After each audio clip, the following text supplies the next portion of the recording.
ओम श्री गणेशाय नमः। गजाननं भूतगणाधिसेवितं कपित्थजम्बूफलचारुभक्षणम् उमासुतं शोकविनाशकारकं नमामि विघ्नेश्वरपादपङ्कजम्। भगवान श्री विघ्न विनाशक गणपति भगवान के चरणों में प्रणाम करते हुए चलिए श्रवण करते हैं माँ संतोषी शुक्रवार व्रत की कथा। शुक्रवार के दिन माँ संतोषी का पूजन किया जाता है, कथा सुनी जाती है। 16 शुक्रवार व्रत करने का विधान है। इससे माँ संतोषी प्रसन्न होती हैं, धन धान्य से परिपूर्ण करती हैं, सुखी जीवन देती हैं। तो चलिए श्रवण करते हैं। एक बुढ़िया थी, उसके 7 बेटे थे। 6 कमाने वाले, एक निकम्मा था। बुढ़िया 6 बेटों की रसोई बनाती, भोजन कराती, जो बचता 7वें को देती। एक दिन वो पत्नी से बोला, देखो मेरी माँ मुझे बहुत प्यार करती हैं। बोली, क्यों नहीं, सबका जूठन जो आपको खिलाती हैं। बोला, ऐसा नहीं हो सकता, मैं जब तक आंखों से ना देख लूँ मान नहीं सकता। बहू हंसकर बोली, देख लोगे तो मानोगे।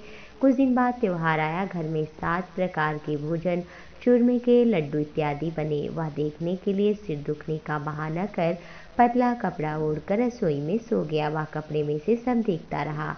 6 भाई भोजन करने आए। उसने देखा माँ ने उनके लिए सुंदर आसन बिछाए, नाना प्रकार की रसोई बनाई, आग्रह करके उन्हें भोजन कराया।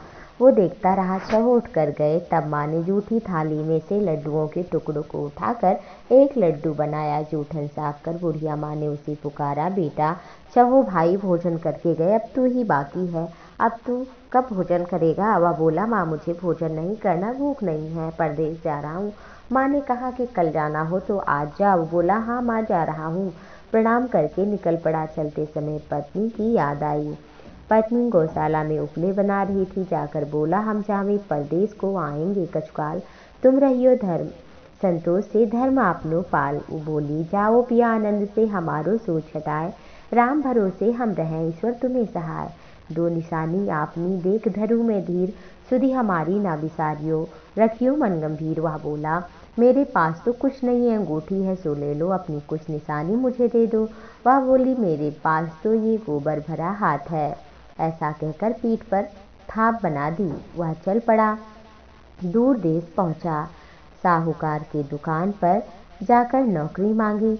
बोला, ठीक है लेकिन काम देखकर तनख्वाह देंगे। बोला, ठीक है। वह सुबह 7 बजे से रात 10 बजे तक ईमानदारी से लगन से काम करता और फिर सारे नौकर तो चक्कर खाने लगे। अब तो मालिक ने उसे ही सारा काम दे दिया। साहूकार के नौकरों को ये देखकर हैरानी हुई और सेठ तो कहीं चला गया। इधर पत्नी को सास ससुर दुख देने लगे। सारे गृहस्थी का काम करा के उसे लकड़ी लेने जंगल में भेजते थे। इस बीच घर के आटे से भूसी जो निकलती उससे रोटी बनाकर दी जाती, फूटे नारियल में पानी।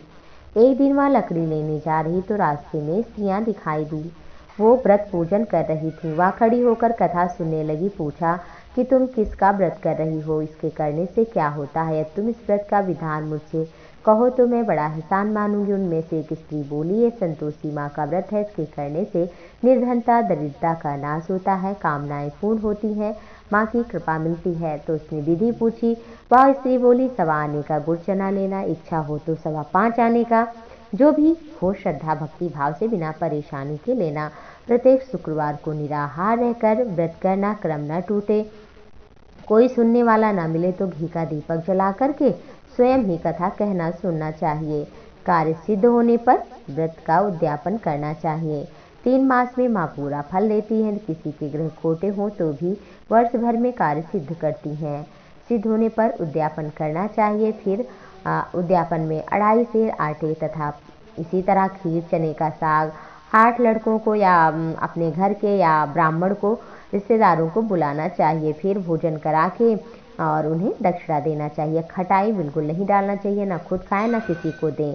और फिर रास्ते में लकड़ी के बोझ को बेचा। उन पैसों से जो गुड़ चना मिल लेकर के व्रत की तैयारी करके चल पड़ी। मंदिर देखा, पूछने लगी, यह किसका मंदिर है। सबने कहा माँ संतोषी का। वो गई और चरणों में गिरकर माँ के चरणों में विनती करने लगी, मैं कुछ नहीं जानती, दुखी अज्ञानी हूँ, मेरे दुख को दूर करो। माँ को दया आई। एक शुक्रवार बीता कि दूसरे शुक्रवार को पति का पत्र, तीसरे को पैसा भी आया। देखकर घर के जेठ जेठानी इत्यादि नाक सिकोड़ने लगे। लड़के ताने देने लगे, काकी के पास पत्र आता है, पैसा आता है, क्यों बोलेंगी? वो बोलती, भैया पैसा कागज आए, चिट्ठी आए तो हम सबका ही अच्छा है। फिर वो दुखी होकर माँ के चरणों में गई, रोने लगी। माँ, मुझे पैसे से क्या काम है, मुझे तो अपने स्वामी सुहाग के दर्शन चाहिए। माँ ने प्रसन्न होकर कहा, जा बेटी, तेरा स्वामी आएगा। या सुनकर खुशी से बावली होकर घर में काम करने लगी। अब संतोषी माँ विचार करने लगी, इस भोली पुत्री को मैंने कह दिया कि तेरा पति आएगा, लेकिन कैसे बातों इसे स्वप्न में भी नहीं याद करता। उसे याद दिलाने को मुझे ही जाना पड़ेगा। इस तरह माताजी इस बुढ़िया के बेटे के पास जा स्वप्न में प्रकट होकर कहने लगी, साहूकार के बेटे सो रहा है, जागता है? वह कहने लगा, माँ सोता नहीं, जागता नहीं, क्या आज्ञा है? माँ ने कहा कि तेरे घर बार है कि नहीं?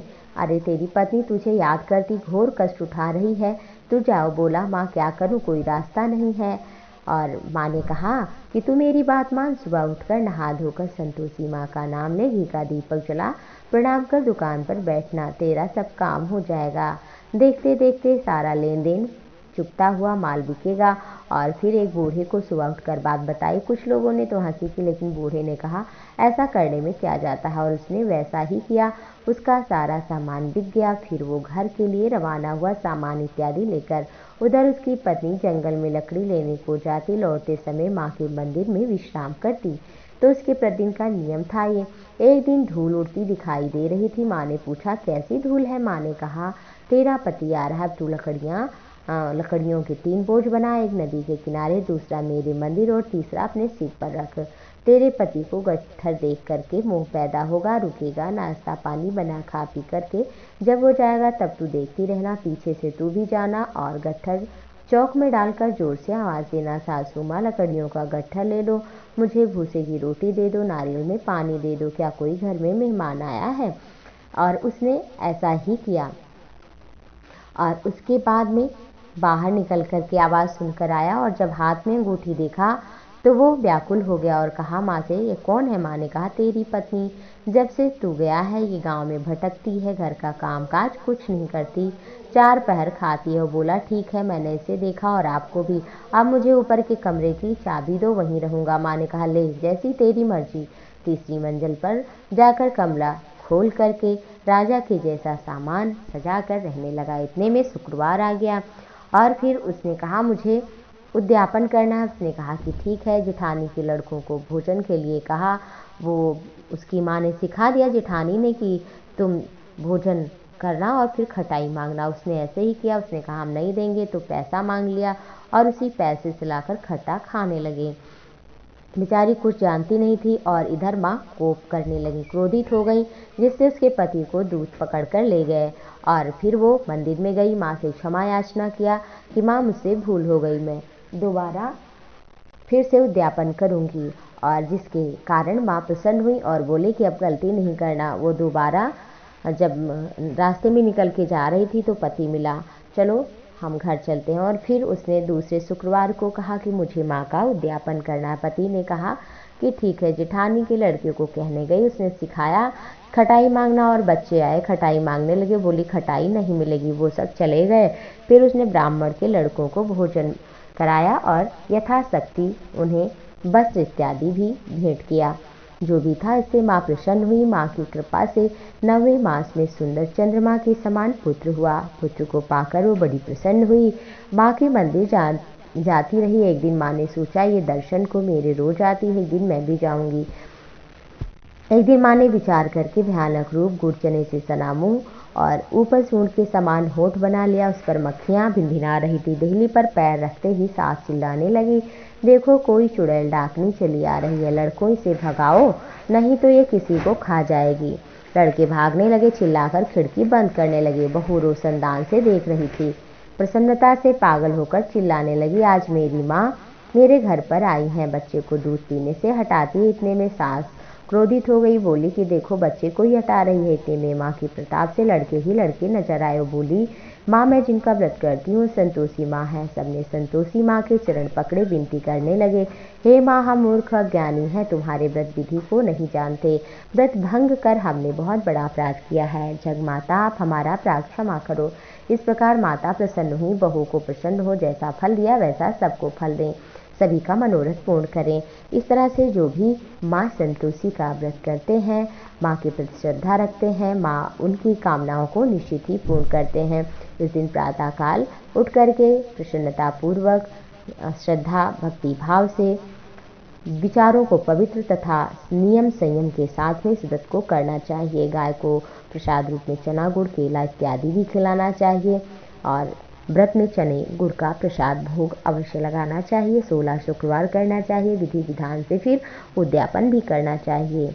आप सभी अगर चाहते हैं आपको पूर्ण फल मिले तो ज़रूर आप माँ संतोषी जय माँ संतोषी लिखिए कमेंट में और दूसरों को शेयर करिए। जितना शेयर करेंगे उतना फल आपको अधिक मिलेगा। आप सभी पर माँ संतोषी प्रसन्न रखें, खुश रखें।